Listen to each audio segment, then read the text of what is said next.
welcome back to the Noise Filter podcast. This week we have Mark Brereton. How you doing, Mark? You all right? How you doing? Yeah, good, thank you. Very good. It's I've known you for a very long time, but Yes. not for a massive amount of time in terms of hanging out. No. I think the first time I met you, I was hammered playing guitar badly in front of you on a field at Glastonbury. Yeah, that's right. Yeah. I think the Stone Circle. I think. Yeah. Circle. Yeah. Good times. So, if you could describe for the people at home what you do and what your band sound like, that'd be ace. Okay. I'm the guitarist slash singer of the Breretons, and I'm the backup singer, I guess. And then my sister's made too. But yeah, the Breretons is got an acoustic band. Yeah. Acoustic rock band with me and my sister. Lovely. That we've had for a few years. That's probably really badly explained. What does it sound? What does it sound like? It sounds like it's very melancholy. It's very melancholy. It sounds like I don't know. Actually, that's a really hard question. Yeah. Actually, it's kind of I don't know. Funny enough, one of the Rocky tracks on there, a friend of mine said recently, they thought the Rocky track sounded like Sisters of Mercy. Funny enough. Okay. Yeah, we're very heavily influenced by everything. I mean, because I come from a very kind of rock slash metal background. My sister's from kind of very folky background. So the music that we make when we're together is very quite folky and acousticy. I mean, try as I might, I've always tried to write kind of heavy music, but it always sounds a bit rubbish. Yeah. The music that I come out with that actually kind of people like and what they listen to is the more softer, melancholy stuff that's kind of always gone down better. Yeah. It's funny how like you can be like in like for I always have this as well. Like I'm in love with certain styles of music, but I can only write the music that I can write, and that kind of comes out in certain ways. And it's and I think if I was like a fan of music, I probably wouldn't like the music that I make. I don't know why it comes out like that. I'm not in charge of it, but yeah, it's weird, isn't it? It's a strange punishment as a musician. Yeah. No, it is weird. It's just annoying, isn't it? It's just kind of like you listen to some old, I'd listen to an old Sabbath tune. I'd be like, oh, I wish I wrote that riff, and then you try and write that riff, and then it sounds like, I don't know, some really bad pop metal band. Yeah. That's what I come out with anyway. And it's just like, oh god, I'm never putting that out. Yeah, it's difficult, isn't it? Yeah. Sorry, I was just going to ask what sort of things influenced you at the start of your little journey? Oh God, I don't know really. Just because I mean, I've always been into music since before I can remember. I mean, I remember being at primary school and being like the weird kid at school because I would always talk about music. I wasn't really into football or kind of, kind of sports or anything or martial arts. I was just into music. Yeah. So I was always, I think my first record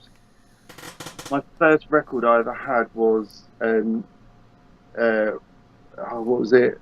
Oh, that Paul McCartney did that frog song. Do you remember the frog? Do you remember the frog song? You ever heard that? Yeah, I had that. Yeah, I had that on a little single, and I played that thing to death. And then I had that album. I can't remember what the guy's name is, but you know that song. What is it good for? Yeah. Absolutely nothing. Yeah, and I remember listening. Who's that? Frankie Goes to Hollywood. No. It must be older than that. Surely. Whoa, what is it good for? Yeah. Absolutely nothing. Say it again. Yeah. Yeah, that one. Was that can't be Frankie Goes to Hollywood, was it? Yeah, I'm sure of it. Isn't that I'm gonna sound like an idiot if I get it wrong. Okay, I'm just gonna say I think it's Frankie Goes to Hollywood. I'm putting it out there. Wait, Google it. Yeah. Suddenly Google it. Yeah. Nothing to see here. Yeah. But then I kind of, I was into quite a lot of pop music when I was a kid. I was really into I don't know if you remember Nick Kershaw. I was really, really young. This guy, was it Nick Kershaw? I was obsessed with him, and what's his name? And what's that guy's name? You know, the black guy blind. My brain's gone. Stevie Wonder. Stevie Wonder. Oh God. Sorry, Dan. Go on, Dave. Yeah, yeah. So, and then I progressively got more rocky, and then I remember my first foray into to rock was Bon Jovi actually, and I remember a friend of mine, his mum did me a compilation tape. One side was Def Leppard, and the other side was Bon Jovi, and it had on there was it Bad Medicine. Yeah. And I listened to Bad Medicine, and I thought I was the baddest mother around. I was like, oh yeah, Bad Medicine. I mean, I listen to that now, and it's like, you know, yeah, well, you know, but I thought I was bad. I was really bad. Yeah. Yeah, and then kind of, and then you know, and you know, right about that time, kind of discovered Led Zeppelin and all that. And I suppose with the Led Zeppelin thing, it was kind of they used to do a lot of. I think actually thinking about it, they were probably a pretty massive influence on me in terms of dynamics.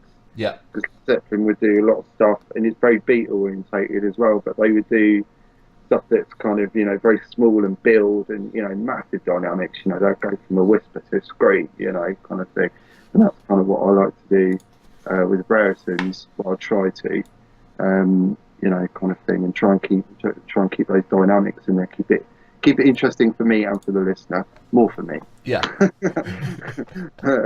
But yeah, so yeah, that's yeah, basically, yeah, and then kind of yeah. I suppose my taste got more and more heavier. I got into more metal, and then I just went into, and then I just started liking everything, and kind of listening to everything, and I've tried to take bits from everywhere, you know, be it world music, country and western, folk, bit of drum and bass, like everything, you know. I've tried to kind of, you know, broaden my horizons, as it were, you know, musically, definitely. I think it's really important, actually. Yeah, no, for sure. I think as a good musician, it's kind of like massively important to be able to change and adapt and evolve, and all of that involves taking in new influences and like you say, broadening your horizons musically. Yeah, massively important. You get people that just like one style of music, and they just that's all they're going to do, isn't it? They never think outside of that box. Yeah. It's Edwin Starr. Oh. That was who I meant. I knew that's who you actually meant. Yeah. I know Frankie Go to Hollywood had got a song with the word war in it, and that's where I've gone wrong. Oh no, hang on a minute. That's the one with the really dodgy video in it, isn't it? I don't know. I clearly know nothing. No. I'm sure that's a really famous Frankie Goes to Hollywood tune. You know, the one. Two Tribes Go to War. Yes. Yeah. Yeah. Booyah! There you go. Nailed it, nailed it, mate. Nailed it. We're 8 minutes in, and clear. That's hilarious. So you've done an album. Is this your first foray into like making an album? With this band, yeah. I mean, yeah. I've recorded for years. Played in mates' bands and things like that, and you know, but kind of Breretons is in my sister. Well, actually, my sister had another band before this, years ago, which was more of a kind of like party rock band, which kind of, as I said, you know, I was trying to write heavier stuff, and it was all kind of quite poppy kind of thing. Didn't really go anywhere. I mean, we did tour with that. It was good fun. I mean, it's great fun band playing. The guys that we were in the band with were hilarious. They were all pretty mad. Yeah. And there was talk of us doing like a band with we were called the Original Sinners, and there was talk of us doing like a, you know, revival or something. And I don't know. I don't think any of us would survive it, to be honest. Too many big characters in one small space. Yeah, I don't know whether that worked, but you know. But yeah, no, that was you know. But yeah, that was cool. But I mean, it's quite interesting because me and my sister, because we had that band, but then we played before. I mean, I've been playing with my sister since about 15. Yeah. So I mean, we used to play in pubs you know, and we get paid by them. It's quite, you know, it's got these pubs, and they pay us in beer, Yeah. or me, and yeah, and then we play like REM covers and Radiohead and stuff like that. You know, probably pretty badly. And I had my little guitar. I had this Rock Master. That was my first electric guitar called a Rock Master, and it was a like green, but bright. Was it a luminous green? Wow. You could see this thing in the dark. It was crazy. But yeah, I used to play in pubs doing that. And used to get, yeah. And then but we did Full Circle, and we ended up doing the Brereton, so we did kind of similar kind of stuff that we used to do there. Yeah. So weirdly. How do you? So I'm rambling a bit. No, that's fine. How do you find the recording process? Because we just talked about it a little bit earlier, and yeah. It's pretty tough, I find it. I mean, it's pretty grueling because it's kind of, it's, you know, as we were saying previously, you know, it's like it's putting everything under a microscope, isn't it? So what you do live, I mean, the live experience to a recording experience are very different things, you know, and also like songs that work live sometimes don't work so well recorded. Yeah. And especially when you've got someone producing the album, and then you've got lots of, you know, and then you've got an engineer, and then you've got, you know, and I can be quite possessive over things that I've written, so I would find it quite hard to hand the rein, you know, to let other people kind of take control somewhat. So yeah, I found it quite tough. I did learn to. I mean, you know, there's a few people that play in the Breretons that I do really listen to. My sister being one of them. Yeah. You know, that I do listen to and take their, you know, criticisms or their ideas, you know. But it's, you know, I think that's something everyone has to learn, you know, especially, you know, if you're working in a band setup, you've got to learn to be able to work with other people and to, you know, because the best band, you know, that makes a really good band, isn't it? You know, kind of when the chemistry is right, and if you've got one person going, you know, up yours, everybody, we're doing it my way, kind of thing. Doing the James Brown ethos, it doesn't really work. Not all. Well, sometimes it works, but not always. Yeah, you find the leadership styles of band. I find it really interesting. You get like your Billy Corgans, you know, your visionary people that like kind of spearhead the project. Sometimes that works really well. Sometimes it works really badly. I think in some instances, if you've got a terrible, just asshole front, like an asshole person who just is fucking nightmare to work with, that is just horrible, isn't it? But you know, for our band, it works quite well having somebody who's like the visionary that you can kind of all gather around to try and create that vision. But I've been in bands where I've been in charge of it, and I've been a fucking diva. And just like, do you know what I mean? Just really, I can't imagine being a diva. Really? Well, not a diva, but like just. But I know what you mean about respect my authority. Yeah, just like, but like if I've got an idea for when I was younger, I was very the first bands I sort of were in, I was just the bass player in a band or the guitarist in a band, and I then went and did my own stuff, and I quite liked sort of spearheading some ideas and like having a vision for something and kind of trying to make that a reality. But the cost of that is like how you do it and other people. And the older I got, the better I got at letting people kind of be involved and realizing that actually probably my ideas are best when somebody else kind of gets involved, and you know, like that back and forth really changes it's how. A rival each other, isn't it? Yeah. Yeah. So that was like a thing that happened through getting older, was just getting better at like kind of letting go and better at accepting that maybe like the demo idea isn't how it needs to sound. It can be like, it can grow from that.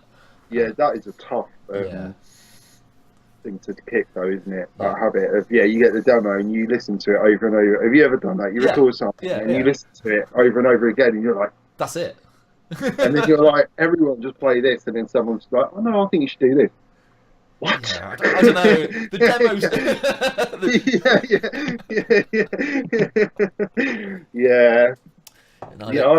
I'd be a massive bitch. I think such a bitch. Real bitch. I'm lucky I've worked with good people who are very patient.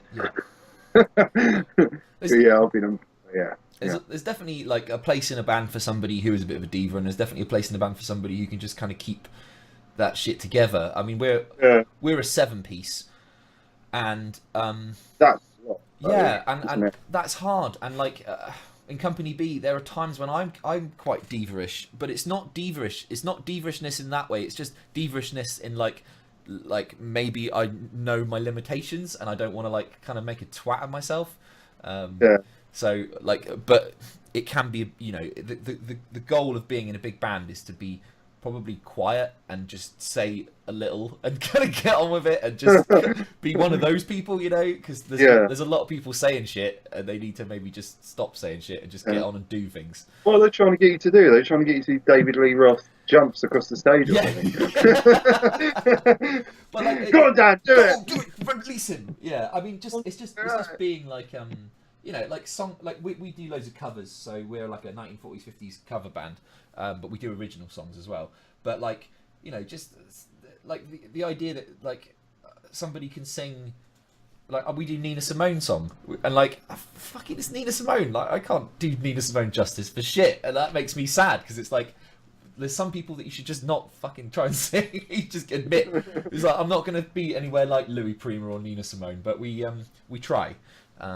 So yeah, it's just trying to marry those situations, isn't it? And being a good bandmate can be just as good as being like turning up on time and just doing your job. Yeah. That can be enough. Yeah.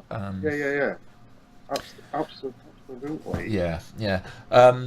Do you have you? I suppose like over the years, have you had any problems with bands? Has it ever been like you've ever got to the I'm fucking walking out, you know, like leaving all of that shit? Yeah, no, well, I mean, the Sinners, we had lots of problems. There was lots of arguments in the Sinners. I used to leave that band every other week, but that was more me being a prat. That wasn't anyone else. That was me being an idiot, you know, because it was obviously me and my sister, and then my best mate was in there playing bass. Yeah. And I see he's one of these people that he's an amazing, gorgeous dude, but he's one of these people, if you get angry with him, he won't get angry with you back. He'll smile at you. Yeah. He'll smile right back at you. So you can be going in his face and he just smiles at you, and which makes me want to kill him. Yeah. So I would kind of explode and be throwing stuff around, and he'd just be smiling at me, not phased in the slightest, you know, which would just wind me up even more. Yeah. And and I'd leave the band and I'd storm off down the road, and then I'll come back and go, I don't really want to leave the band for like a total tool. He would be like, oh no, mate, it's fine, you know. But I played in other people's bands, yeah, and it's been, I mean, I was in, I won't say what the name of the band was, but I was playing the band recently that was an old friend of mine. We're no longer speaking, sadly, because he was very hard to work with, very unreasonable, and just had very unreasonable expectations of what was expected of me in playing with his band, because I was playing bass for him actually with that band, and yeah, it just got a bit ridiculous because I suppose as well it's just kind of the way that I would run my own band and how other people run their bands are different. Yeah. And we just kind of, it was total total bashing heads really at the end of the day. Real shame, but there you go. Yeah, it's difficult, isn't it? You can see why people like bands fall apart. It's this like communication and it's a fucking stressful job. It's like really high pressure to do well, and you're only as good as the last time you played, and there's like a lot of shit, isn't there?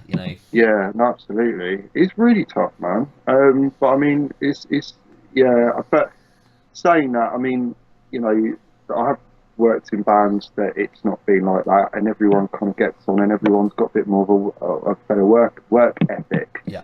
And I think I think it's where people are more serious about it, and they want to get down and actually do some proper hard graft in a band, and they're actually proper, kind of proper musician, not proper musician, but they're all proper musicians, but proper musician head on them, where they want to actually work, rather than they think these people. Some bands are like, oh, we're going to be really famous, and they have this kind of diva kind of thing about it. I don't know, do you know what I mean? Rather than actually getting down and actually, putting the actual work in, kind Yeah. of thing. It's difficult, isn't it? Because the problem is that like celebrity and fame is such a addictive feeling. Like the concept, the idea that someone gives you some, like the idea that somebody sort of says, "Wow, that was really good," and comes up to you and like gives you like praise is a massively addictive thing. And the more you get of it, Oh yeah, the more you get of it, the more you want it. And it's like just this perpetual cycle of like it brings out the worst in people. It really it really does. yeah, I remember, yeah. I remember starting. I remember joining Company B and right at the beginning, like the very first few gigs, I was like, I can't believe I'm getting paid like 40, 50 pounds for an hour and a half's work and just hanging out with my buddies.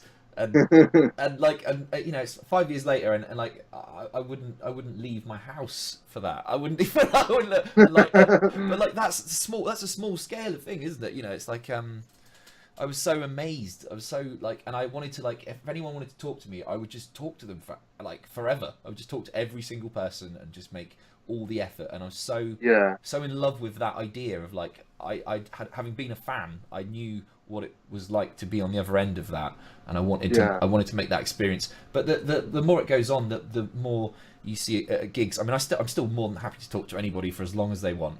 But it's definitely like I want to get home. I want to pack up. I want to go to bed. I'm tired. It's late night. I'm done. I want to get ready for the next gig tomorrow. What you're saying on that is really important. Do you know, a mate of mine is been playing with what's his name, Arthur Brown. Right. And I took my dad to see him when they played the Borderline. The gig was phenomenal. Like Arthur Brown, I mean, that dude's like what 71 or something now. Yeah. He does all those heavy metal wails. And, he still does it. Yeah. Like amazing. And after the gig, and I think they played for about, it was a long set they played. I think it was a couple of hours they played. And then after the show, he comes down and he talked to everyone in the venue. Yeah. Like literally, and it was, I mean, it's the Borderlines. You played in the Borderline, haven't you? I think you played there, didn't you, a while back? I don't know, maybe. Play there? I don't know. It's one just off Charing Cross Road. Oh, no, probably not. No, I don't think so. Yeah. But anyway, it's not it's a big enough venue. It's not huge. Do you know what I mean? It's not like Brixton. I mean, it's a big venue, but it's not massive. But it was packed in there, and he talked to everyone in there. And there was a massive line of people, and he chatted to my dad for ages, and it was really, and I was really humbling. I was just like, respect. This guy's like been doing this for longer than I've been alive. And he still he still wants to go out and hang out with all the fans and everything, and he was having a laugh with all of them. He wasn't stood there kind of going, I remember, do you remember Nick Berry? Yeah. Probably should say this. That when I was a kid, when I was very small, my mum said to me, "Do you want to go and meet Nick Berry?" And I was like, "Yeah, okay." And we went to Tunbridge Wells Assembly Halls, and there was like some charity thing where we were handing a check over that someone had raised some money, and we had to be the kids that handing over this check to Nick Berry. And I remember standing backstage with Nick Berry and thinking, "Oh, that's Nick Berry." And he was stood there, and he hadn't shaved, and he was looking at me like, going like, "Oh yeah, are you?"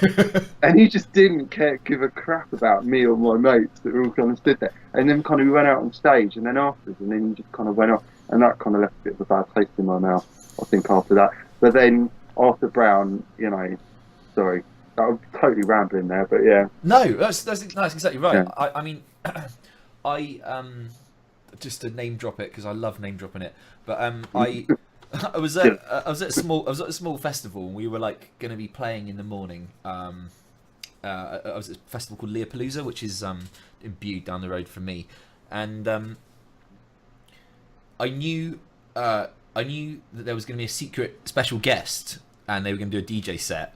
And then in the morning, as I was standing by the bar, Tom York just like walks in, and I'm just like losing my shit. And he's walking towards me, and he's heading to the bar, and some guy like nearly tripped him over, and he got really cross, and then quite rightly so. And then he walked up to me, and I sort of went, and I had a Atoms for Peace t-shirt on, and I went, "Oh, I saw you 2 weeks ago," and pointed at my t-shirt. and he looked at me and went, okay, cool, and he just walked off, and I was really gutted because Oh, I would have loved nothing more than just to say like, Tom York, I love you. You were like my greatest influence. You know, you shaped my entire life, and I couldn't say anything, and all I got was that, and and anytime anyone comes up to me at a gig, I try and think about like how that made me feel and how like I want to not be like that. But yeah. but the you know, the point of what I was saying earlier was that like it's funny how you start to acclimatize to something, you know, like even just meeting and greeting people, and although your intention may be to like do an excellent stellar job, your subconscious mind is always like, well, for me anyway, I'm like, I want to get going, I want to pack up, you know, all this kind of crap. But I try and make sure that I stop myself from feeling like that and just give people as much time as I can to chat with them and stuff. But Yeah. But at the beginning, I was so honoured that anyone would even want to come and say anything. I'm like, oh, you know, they were my best friend. No, I love you too. Yeah. Thank you. You were dancing so great. Yeah. So yeah, it's weird, isn't it? It's a funny industry, and it definitely brings out fame and stuff. Brings out the worst in people, I think. Some people, I think it does. Yeah. People. There's other people. I've got another celebrity. I'm going to name drop now. Yeah. I had an incident quite a few years ago. Well, no, probably about two or 3 years ago. I was in Herne Hill Station in London, and I was walking to the station, and I saw my dad in the station, and he was on his phone. And I start walking. And I'm walking towards, you know, I go, "Oh, it's Dad." Start walking towards there, and it's not my dad. It's Bruce Dickinson. And he's like, and I get really close to him, and we both kind of make eye contact at like kind of at the same time. And I realised he was Bruce Dickinson at the same time. He realised I was walking towards him, and there was this really kind of awkward moment of me kind of going, and then trying to walk past him without it being really obvious. And he was just staring. Oh yeah, that was really not great. And I've said this to something, and they're like, well, why didn't you just go up to them, up to Bruce, and say, you know, hey, I thought you were my dad or something? And I was like, yeah, but that's a bit weird, though, isn't it? Yeah. You know, say, all right, Bruce, I thought you were my dad.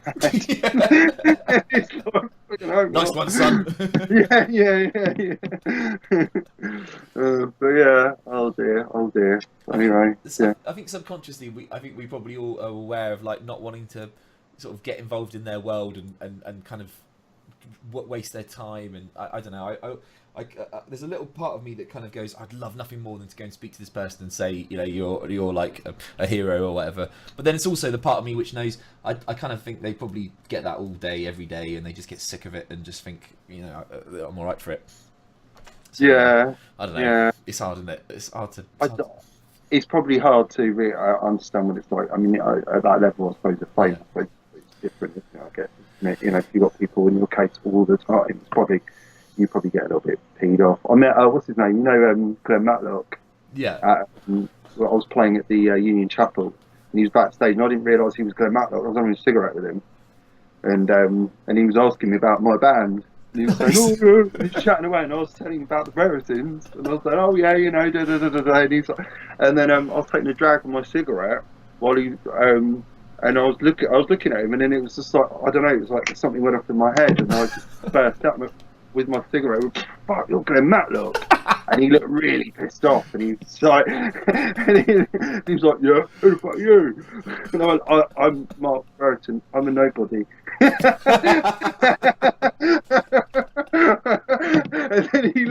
then it was really awkward. Then he kind of got up and just went, yeah, I've got to play in a minute, I'll see you later. And then he kind of walked off, and I was like, oh man. Yeah, it's really hard, isn't it? It's really hard to get right. Yeah, it is really hard.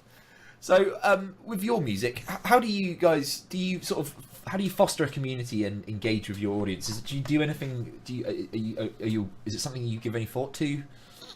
In terms of what? What do you mean? Like kind of making bands, or? Yeah, with your band, how do you sort of do you think, because some of the bands that I really like, or some of the things that I'm really obsessed by, do a really excellent job of like kind of engaging with their audience in weird ways. There's a musician called Thomas Truax who I went and saw him, and he like has like a whole kind of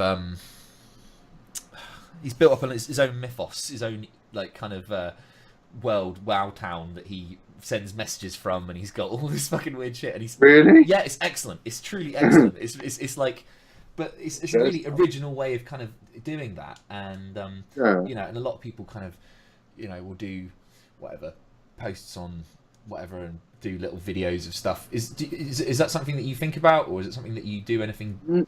Not really, no. I mean, we're a little bit more old school in terms of like we go out and play shows Yeah, and sell albums, and then kind of and pick up fans that way, really. yeah, But I mean, kind of, it's. I mean, we really need to kind of get on board with that. yeah. I don't know if it, you know. It feels quite yeah, false, doesn't it? It feels like a false thing to be doing, and it's yeah, alien to a lot of people. yeah. I mean, kind of like. I mean, I kind of. Yeah, there is that. I mean, I do feel like kind of, you know, I mean, I like to keep it real, Yeah, you know, and yeah, and it's kind of, you know, you know, and I do speak to people that like the band, and you know, and we do converse with them, um, and but I don't like to do it in a fake way, like, oh, I'm just talking to you because you like my band, or because you know they're an interesting person, and you know, kind of thing. Yeah, I don't know. It's a bit weird, actually, isn't it? That whole kind of thing where you kind of you're talking to someone just to kind of get them to like your Facebook page or something. yeah, It's kind of a bit weird. yeah, I yeah. think, you know, kind of thing. I think there are ways of doing it in a slightly less, I don't know what the word is, but like a less contrived way. You know, like it can be just as simple as like just communicating with somebody. You know, if someone sends you a message and just are interested, and just like messaging back, and even just simple as that, really. Yeah, Yeah. I've asked. There's a couple of bands that I wanted to do the show, and I just sent them a message on Facebook, and like the minimum they could do is go, nah, it's all right. But like that's a simple thing, isn't it? It's a simple gesture, you know, just acknowledging somebody and going, no, I'm all right for it, or whatever. That's sometimes yeah. it's sometimes enough, isn't it? Yeah, absolutely. Yeah, Absolutely. absolutely. Yeah. Is that like when you're recording? Is that what sort of do you think about like how do you use like music instruments to sort of craft and create sort of your sound? Is there anything particular that you love in the studio that's a go-to for you? Not really. I mean, it's kind of everything is up for grabs, really. Yeah, I mean, because I mean, kind of in the writing stages, what I kind of like to do is throw everything up in the air and just see where see stuff fall, see where it falls. yeah, You know, kind of trying to kind of reinvent things so much. I mean, because I've found kind of, especially with like the writing process, is like you have to kind of unlearn quite a lot, like playing wise. yeah, It's kind of stopped me going quite technical playery kind of thing, because it's, I think some of the best writers are not, are not like crazy virtuosos. You know, I'm not saying that's the case with everyone, but but for me that was the case. But anyway, but no, but there isn't really anything. I mean, at the moment, I'm really obsessed with church organs. The sound of it, okay, you know. And kind of all the demos I've been doing, I've been going church organ, yeah, you know, just everything's church organ. But I kind of just go through different things, like, you know, I don't know, yeah, like pitch shifters or something, I don't know, but yeah, but no, but yeah, and everything really. I mean, when we were recording things, when we recorded Keep It Safe, yeah, that album. The songs on there were very tried and tested already. Like some of them were old songs, some of them were not. Some of them were written for Keep It Safe, but we played them as a band and fleshed them out quite thoroughly before we actually went in the studio. But then when we went to the studio, then we started kind of tinkering with things and stuff like that a little bit. But predominantly, a lot of the songs on that album are, as they were, what we were going out and playing, you know, as live. sort of true to your live sound. Yeah, well, with a bit of church organ. well, no, there's no church. No, we got freaking strings on everything. I mean, we didn't excellent. go out with an orchestra, you know. Yeah, so but I mean, there's like added things and stuff like that. But yeah, we did have them play things miles away when we did recording stuff. Because as we said before, it's very different, isn't it? You know, from when you're recording to when you're performing. Yeah. And some things work live, some things do not. Yeah. It's same as some things work when you record them, and some things don't work. You know, it could be a vibey thing, can't it? Yeah. You know, there's one song actually on the album that's Boat Made a Sound, that we wrote that in the studio, which was the band. We were just sat around, and I think I was just playing.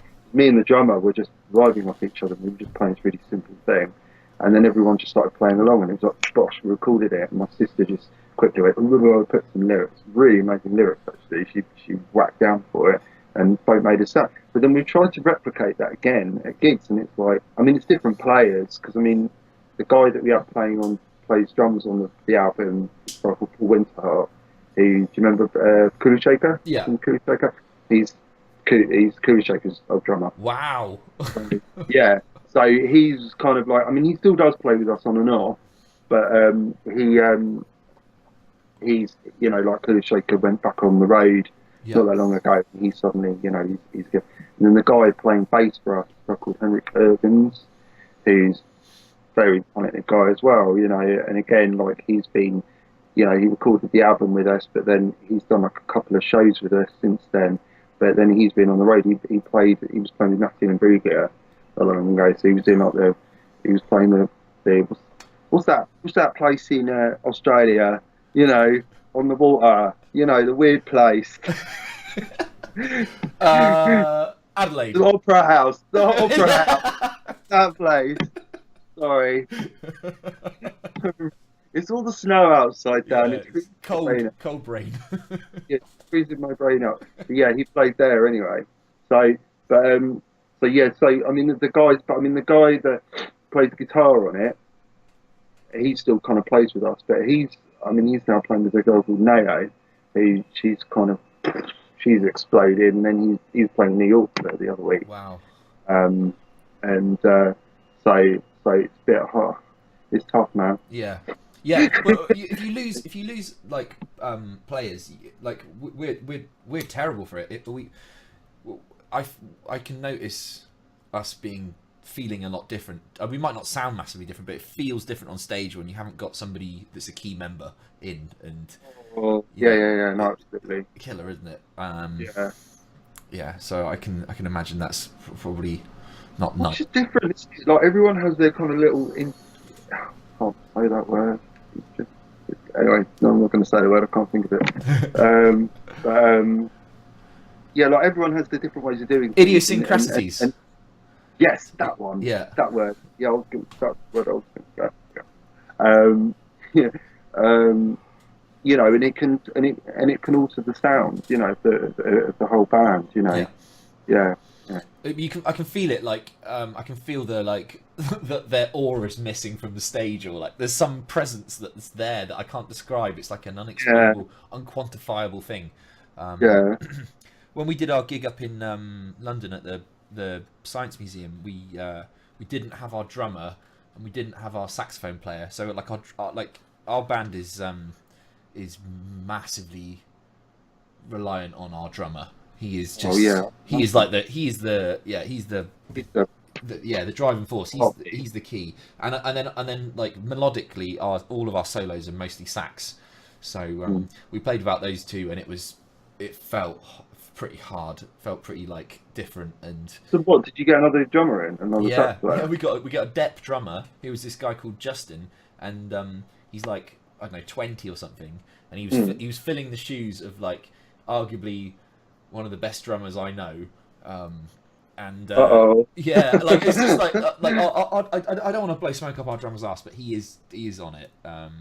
He never watches this, so it doesn't matter. He won't. Yeah. He won't have to hear that. But yeah, I mean, he's excellent, and it's just little things that he does that I feed off. I'm very much synchronized with that feeling on stage, and yeah, without them, it was really weird. Really, really weird. Yeah.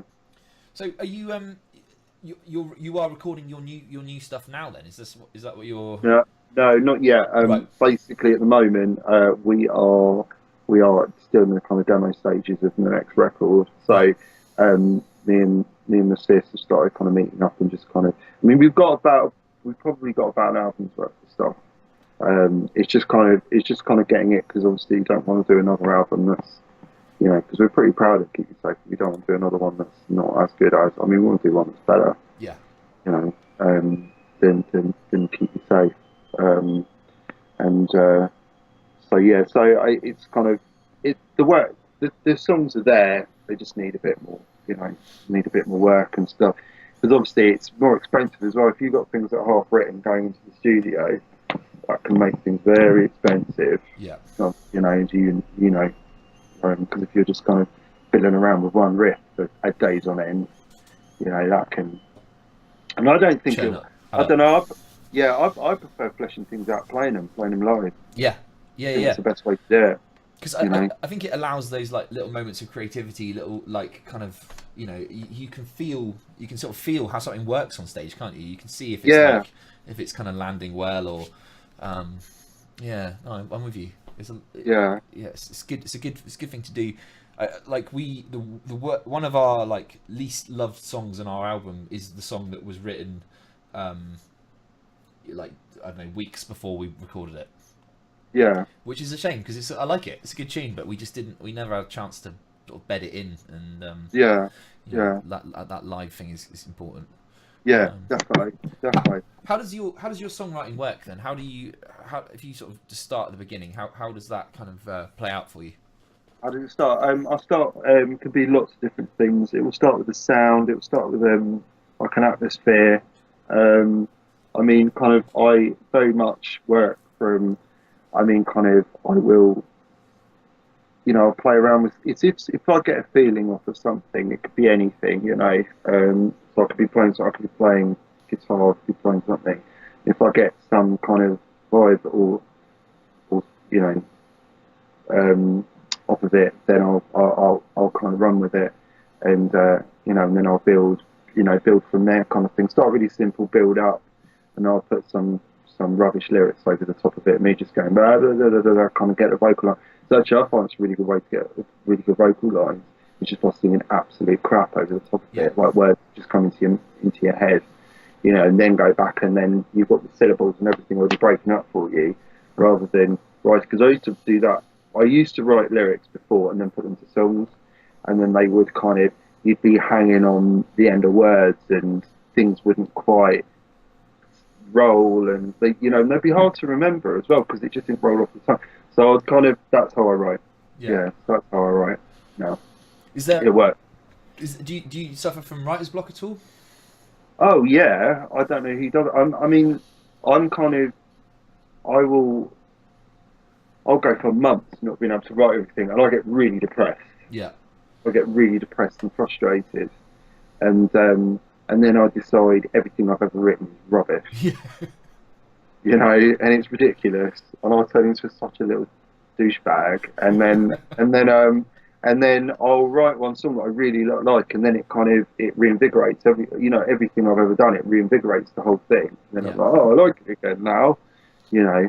But I mean, I think that's probably why I go off and then play in other people's bands for a bit. Charge up a little bit. Yeah, well, it's good to just kind of not be in the, you know, be the sole creative thing. You know, not that I am the sole creative thing for it. I mean, my sister's a very amazing writer in her own right as well. She might be a little bit lazy.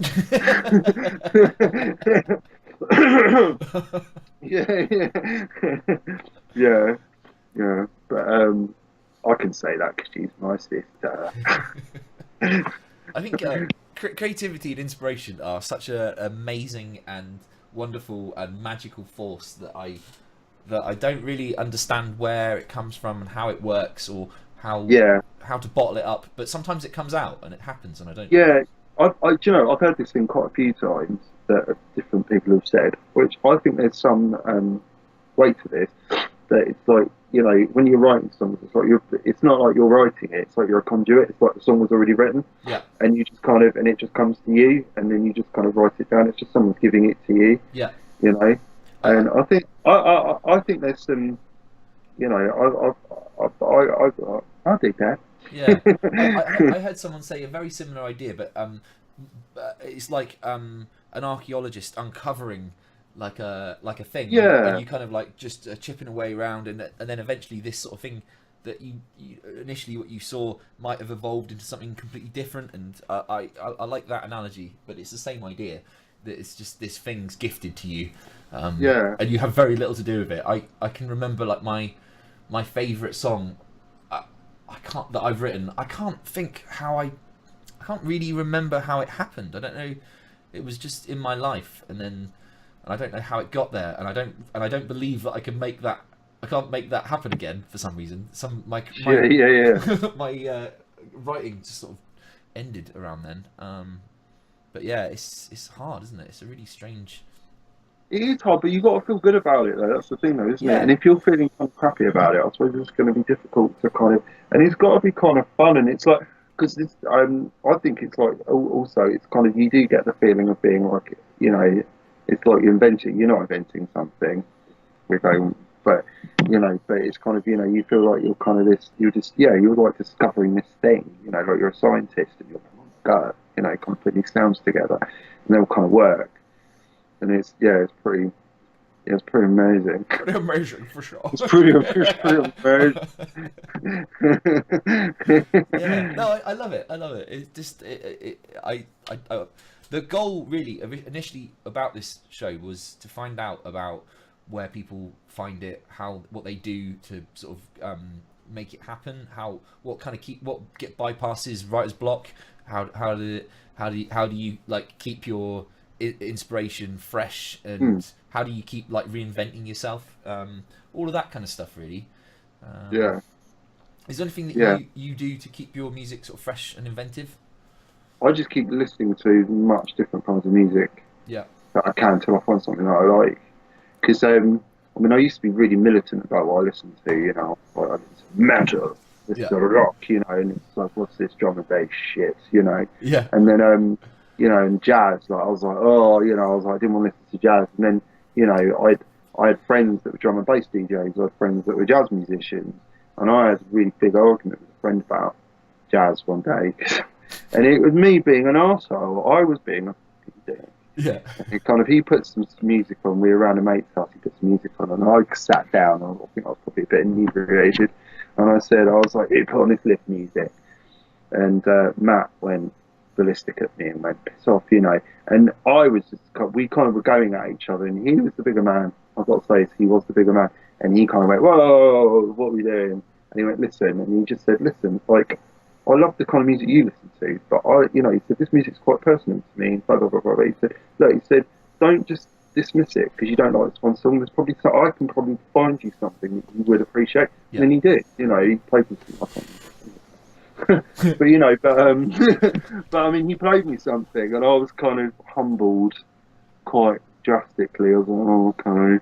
And the same with drum and bass as well. I had a very, very, very good friend of mine who's a really good drum and bass DJ. Yeah. And he used to drag me along. So when he was the drummer of the Sinners. Nice. And he would drag me along to his DJ nights. Some of it was a bit brutal. He was in a club once for 12 hours. And I was in this drum and bass club for 12 hours. I don't care who you are, how much you love 12 hours of drum and bass. Yeah. 12 hours of that. I was like pounding. I was sat on this couch for hours, like being grinded in, Yeah. But I get sick of any music listening to it for 12 hours. Yeah. Yeah, it's a lot, isn't it? That is a lot. Yeah, he really liked drum and bass. Yeah. But again, like there were some things that he played me. He was like, "Oh no, dude, check this out." He didn't talk like he was in America, but he was like, he's "Oh, check this out," and he played me, some stuff. And I was like, "Oh, okay, cool, yeah, no, I see." And it's So I do draw a lot. Try and draw from everywhere. Classical. My other half's amazing classical player, she's played me things and stuff in the past, kind of thing when we've been in the car, kind of thing. I think the people that don't I think, and I was exactly the same. Like you described, almost my exact same transition from being young to being older. Was like, Yeah. do you know what I mean? Like as a kid, I was militant about what I liked, and everything else was bullshit. And I was just like, the only thing that I like is metal, and I don't give a shit whatever you play me. It's all bullshit, and I've no interest in it whatsoever. But then then I started to get into other things, and I started to get into like funk and soul and all kinds of. Yeah, yeah, yeah. Do you know what I mean? And then I could start to see like and then I was into you know, it just began that journey, and music started to open up to me, and there was like I started to understand that maybe if I don't like a song, it doesn't mean I don't like a genre. Yeah, yeah, yeah.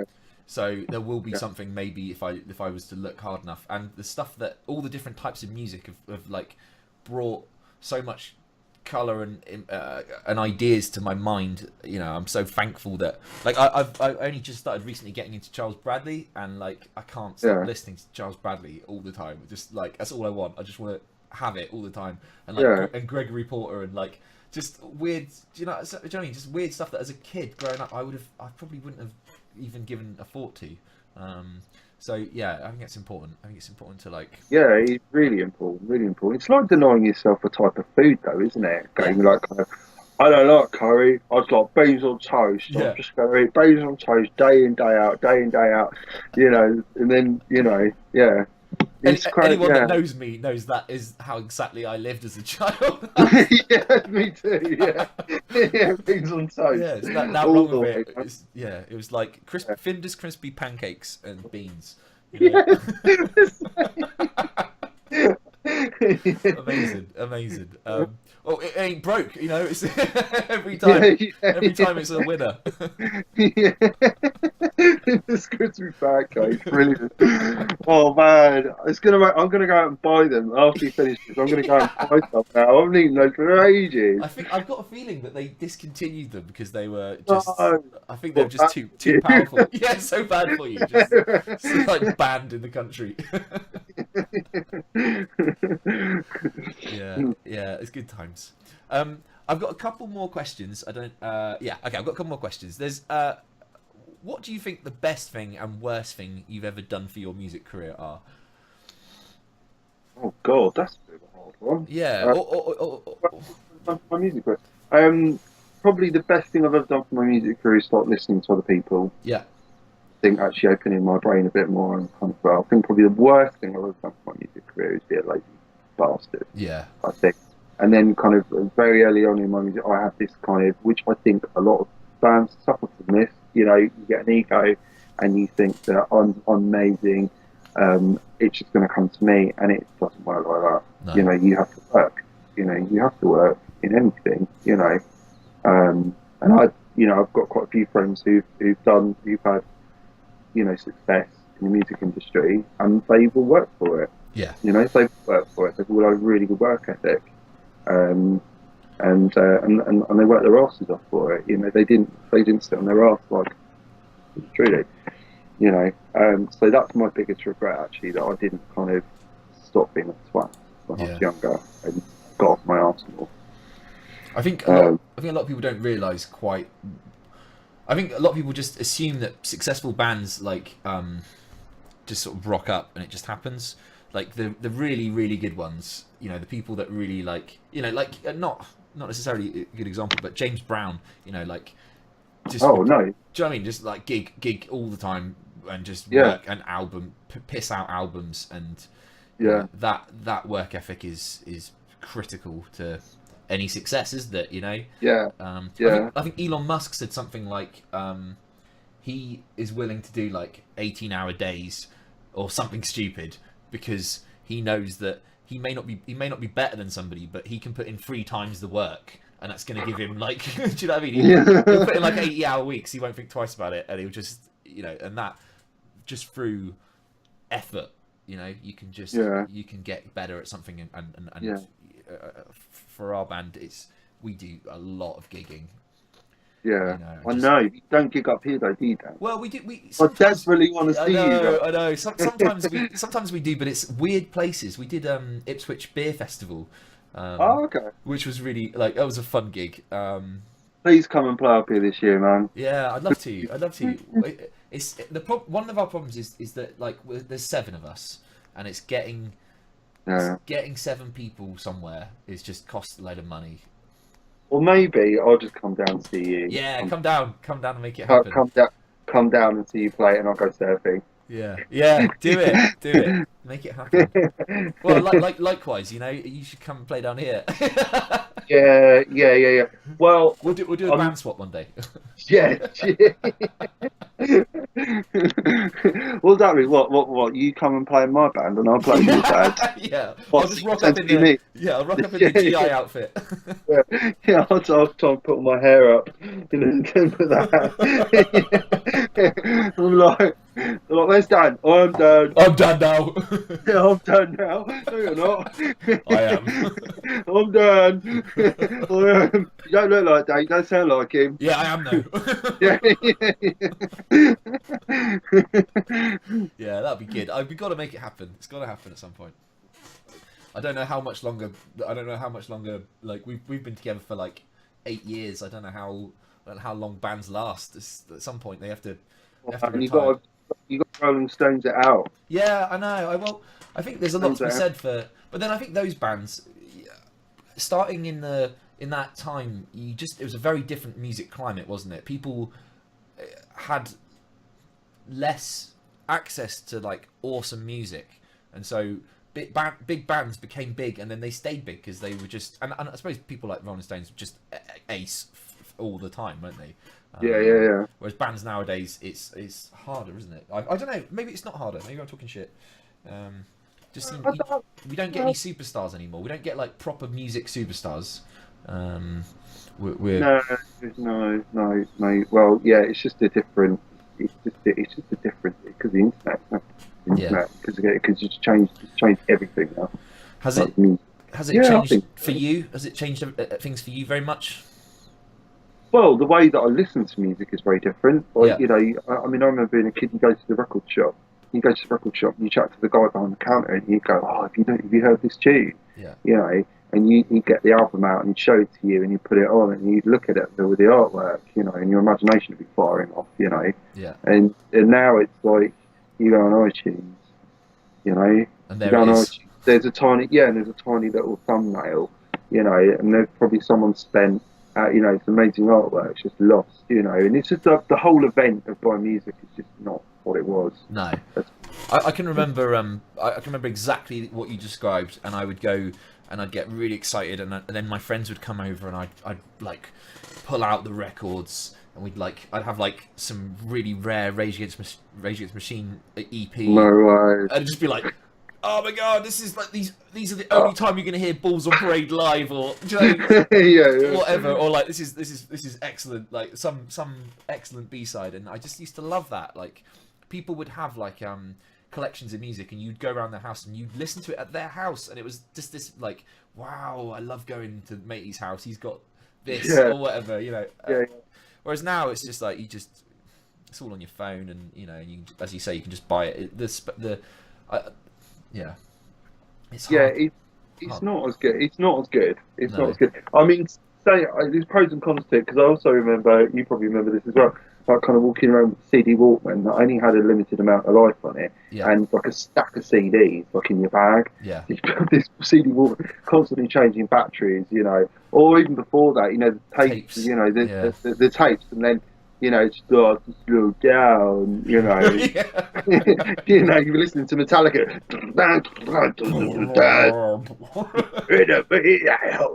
You know.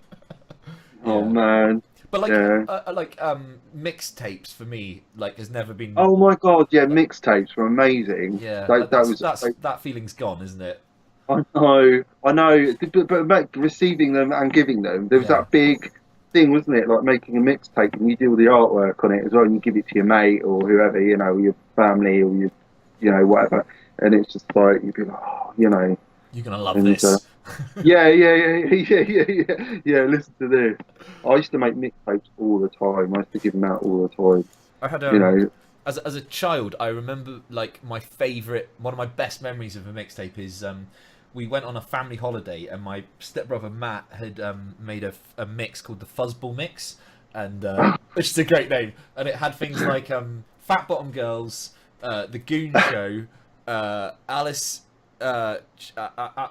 Poison by Alice. Alice Cooper, yeah. It was just like Here I Go Again. Like, it was just this fucking epic tape, and like at the end of the trip, he was like, "You can keep that." And I honestly, that tape, my folks must have got so sick of that tape. Have you still got it? Have you still got it? Yeah, I think I have. Yeah. I've got to dig it out. I found a box of tapes upstairs, which I'm almost certain it'll be amongst. I wouldn't have got rid of it. Yeah. It's so good.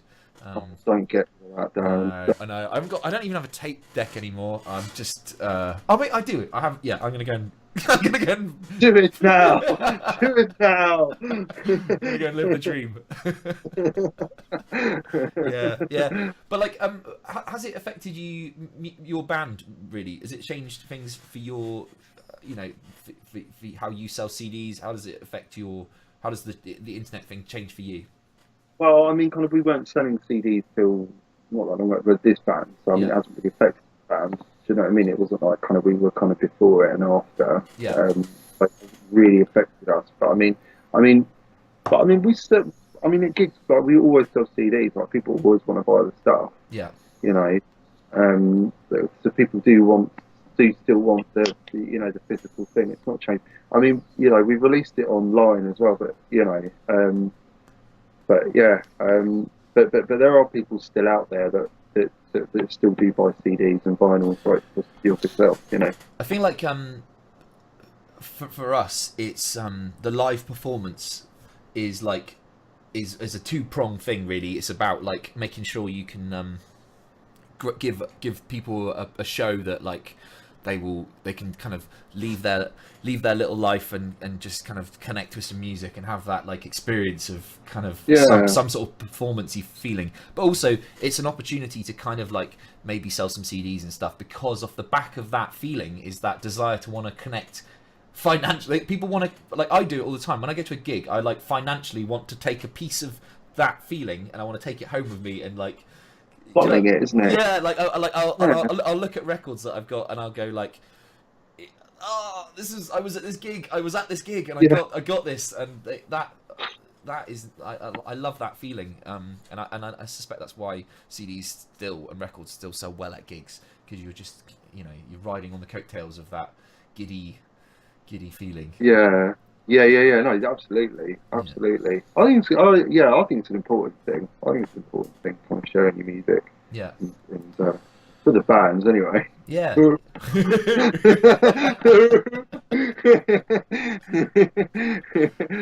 Vlogging your way. Yeah. That just feels so contrived, doesn't it? But yeah, I don't know. It's a nice thing that I can remember doing, and I like to sort of try and give that feeling back. Is there any? This is probably going to be the last thing. Is there any local bands or unsigned bands that you would like to sort of shine a light on, give a little spotlight of promotion for? No, fuck them. There is only one. No, there's loads. I mean, because where I kind of, I mean, I'm in 7/8 now, but I mean, I'm in Tunbridge Wells. I've got a lot of friends who play there, and there's some amazing bands that are coming out of Tunbridge Wells. Really amazing songwriters as well. That are really good friends of mine. There's a band that are not that dissimilar from me and my sister, which are another siblings, which is the Accolades. Yeah. They kind of do. They're very cool. There's a band that they're no longer now going, but their guitarist who now plays with us. But it's a band called Introvert. Who I don't remember their success. But they've kind of their singers now doing lots of TED talks and about business. Wow. Things stuff now. So I don't think they're doing a great deal. And there's another really cool Tunbridge Wells band called Standard Lamps. You should just definitely check out. They're really cool. They're quite bluesy, and they've been touring with the Who actually. Wow. Yeah. So they're really, really cool. 3-piece, bluesy, kind of lots of harmonica and stuff like that. Really, really cool band. Nice. But I'm sorry if anyone ever from Tunbridge Wells ever watches this and I've missed anyone out, but there's and my other half is amazing as well. He's got a thing, Charlie Blue. which is quite crazy as well. She's so much talent comes out of Tommy Giles. But yeah, she does like kind of rapping and violining, and it's pretty crazy what Awesome. she does. Yeah. Yeah, That sounds yeah, excellent. Sounds like a really vibrant scene. It's nice when you live somewhere and there's like loads of stuff that you love happening locally. It's really nice, isn't it? Oh yeah, yeah, yeah, definitely. I mean, kind of, we're quite spoiled, I think, for a lot of the bands around here. There's quite a lot of good bands around. It's really sad though with Tommy Giles though, because I've seen a lot of really good bands come and go Yeah. that don't really do anything. That whole thing, I think it's just sitting on your hands and thinking it's going to, what we talked about earlier. Yeah. I think it's come to you, and they kind of, there's a band who were played when I was a kid, and they were a mate. This band called Typical, which sounded like Korn, but they were way before Korn. Yeah. And they were amazing, and they had such a massive following in Tunbridge Wells. You go to the Forum, which is the big venue in Tunbridge Wells, and they'd pack it out. They'd sell it out, and the moshes there would be epic, to see them. And they were on telly for a bit. They were on Johnny, what's his name, Johnny, that guy that talks like that. I can't remember his name. But I know Johnny something. But anyway, he used to have a TV show, and they were like his resident band on there. And I remember them being on there and going, oh, that's.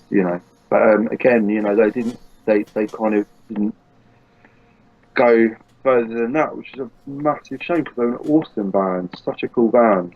It's really hard. You probably find the same thing where you are as well, though. I would have thought. You know? It's really hard to like transition from. It's really hard to know what to put your energy into as a musician, whether or not you do, like we were saying about like cultivating a community and all of that kind of stuff. It's hard to know where you put the slice. If you imagine your like time and energy as a piece of cake, what do you use each bit for? How do you maximize your potential? And I think a lot of bands probably kind of don't put the work in the right areas, and so they expel all their energy on like the guest before you was a guy called Dick Platt, and he was saying that like he remembers being outside a club and there was a band that had, like were arguing about who was going to take their MySpace photo, which photographer. And do you know, it's like, it's that, isn't it? It's that kind of stuff. It's this you're wasting your energy on things that are not important and not using your energy for staying together or writing good music or getting better as a performer or all of that kind of stuff. I think that's why bands fizzle out, because they just really difficult. There's no. Do you remember that band, The View? Do you remember them? Yeah, remember possibly. The View? Yeah, they're from up north. I was backstage at Hard Rock Calling, and they were all there really pissed, beating each other up. They were all hammered and just like really going for each other. Sorry, I just thought I'd add that. I think it's a combination of things, isn't it? Because it's stressful as fuck being in a band. Potentially, if you've got the wrong combination of people, it's very stressful. You can have a lot of that, can't you? Yeah. A lot of this like butting heads and stuff. You're in a high pressure environment where you have to perform on a regular basis at a quite high level, and and your ego is all blown up to whatever, and it's frustrating as hell. It's frustrating as hell to see good bands. I've got friends who are like were in bands that like broke up. They were awesome, like just fucking frustratingly awesome, and you just go, why don't you just make all the other stuff work and just stay together and just be good, but it's really difficult. It is really difficult. It's really difficult. It's really difficult. So I just thought of another band from around here, and I'm just thinking, I didn't stay in. I'm just going to take Dan Clues. Yeah. Because just in case he sees it and goes, you didn't mention me. Dan Clues. Yeah. Well, he's very good. Hopefully people will come and check all these things out. What I might try and do is like put some links with all these bands. You can send them over to me, and we can put a little link out for them. Is there anything you would like to promote of yours? Obviously your album. Our album, Keep You Safe. Yeah. It's in shops. Buy it now.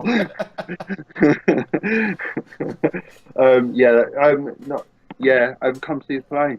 Come and hang out. Come say hello. Yeah. So I mean, we're going to be looking to actually start touring this year properly. So there was talk of us doing a tour of Russia Wow. actually, but I don't. I think that ship is part of it has sailed, unfortunately. But we will make that happen at some point. But yeah, we really need to get on properly touring the UK. So we'll be coming to a town near you, Daniel Excellent. Town, and Yeah. then we'll probably, yeah, and then we'd like to get out. Me and my sister would like to get back out to the States. We did a tour of the States years ago. Yeah. That was so much fun. I'd love to do something like that. That would be Yeah, amazing. yeah, no, it's great, and because I had a lot of free you know, I was like, I don't like Americans and all this, you know, and I went out there, lovely people, Yeah. amazing, you know, and I thought I'd hate LA as well. In LA, I loved it, but you know, people make a place. You know, there are douchebags over there. It's a big country. Yeah. It's a Yeah. very big country. Yeah. You know, but all the guys I met were thoroughly lovely chaps, Yeah. really awesome kids, and still my friends to this day, actually. Yeah. I think it's easy to like go in with preconceptions of what someone's gonna be like, but I bet you anywhere. I bet you most countries in the world you could go and you would find lovely people. Yeah, I in bet every almost. country. It's Yeah. really weird as well because I'll tell you that it really did open my mind. Actually, going to America did open my mind in this respect because I did have a real idea of what I thought Americans were like because Yeah. I had a couple of run-ins with you know, Americans in London, you know, talking rubbish Yeah. about things, and I kind of, you know, and I did that thing that a lot of people do, and you know, and I don't care who you are. I think everyone's done this at one point in their life. You're not tarnishing a group, you know, a group, in some instances the whole country, you know, tarnishing with the same brush. Yeah. You know, and I very much did that. And I went over there and I realised that these guys were American. They were exactly the same as I was. You know, Yeah. you know, they listened to the same music, thought the same thing that I thought about things, and we had so much in common. And I was like, oh, hang on a minute, you know. And it's the same the world over, isn't it? It doesn't matter where you're from, Germany, Russia, Yeah. you know, Japan, you know. I think people respond well to being. If you treat people nice and kind and expect nothing but them to be that way, I suspect people won't disappoint you more often than Yeah. not. Yeah, no, absolutely, yeah, yeah, Like to come full circle, I came up to that field at Glastonbury and I walked up that night and I was supposed to be hanging out with my friends, and the minute I left to come out to meet them, they said we're heading home, and I was like, I was ready to get my night started, and I just thought I'm gonna go up to the stone circle on my own. I'm gonna just walk up there and I'm gonna just make friends, and basically that's how we met. And that's how we met. yeah, but that night could have been, you know, I could have had a terrible night. I had the best night of my entire festival, you know. Oh, Do you know what I mean? It was that like, because I didn't Dave. I didn't have any. I didn't know anybody. I didn't have any expectations of like anybody, and I just had a really great evening. Yeah. That was that was my favourite night of that festival. So Yeah. that's it, isn't it? Oh, thanks, dude. Yeah, no, absolutely. Oh, thanks, dude. Got No, a fuzzy glow now. Yeah. No, it was lovely, and that's why we've stayed in touch. You know. Yeah. So yeah, I think that's a good. It's hard to have that attitude, because life wants to not make you have that, doesn't it? Life, like we, Yeah. there's so much shit, you know, like you were saying about your expectation of somewhere is massively influenced by how that country, you know, all the propaganda that goes out about that country and all the stuff we see and read, and you know, it's hard to kind of just take everybody at face value. I think there would be no war if everybody could manage that. Just go Exactly. You know, I've had it in the reverse as well, though. Like, I was in Spain and I made friends with a load of guys. It was up in the Basque Country, and I made friends with a group of guys. They were lovely, and they hadn't worked out where I was from. And they asked me one day, and they were like, "Oh, you know, where are you from?" And I was kind of trying to answer them in my really bad Spanish, and they wouldn't believe that I was English because they had their preconceived ideas of what an English person was. And they were like, "No, we like you. You're a nice person. How can you be English? You're not drunk and talking rubbish at you." Do you know what I mean? And being arseholes to us, you know. And I could see why they thought that, you know, because I went a couple of times, you know, in San Sebastian, walked around the bars, and you know, you get these English guys there going, "Oh, us and we are," and all this crap, you know, kind of, and then trying to fight each other and all that stuff. And I could see why they thought that, you know. But yeah, like, it's crazy. It's sad, but as you say, like, the world would be a lot better place if everyone could just not generalise so much. But it's tough, isn't it? It's tough. It's Yeah. inbuilt. Everyone's hardwired to Do it. generalise. Yeah, it's why like at the beginning of the show I'm asking you, how do you describe your music? It's so that you can allow people to put it in a box, isn't it? So people can go like, okay, this is what it's going to be like, and that's what we do with everybody and everything. Yeah. Yeah. Anyway, it's probably too deep for this show. So On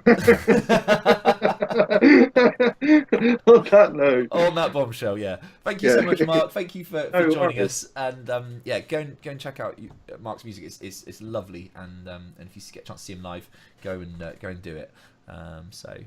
Yeah, this has been the Noise Filter Podcast. We will catch you again. You can find us at slapbackchatfrat@gmail.com and at Noise Filter Podcast on Facebook. So we'll see you again next time. Cheerio.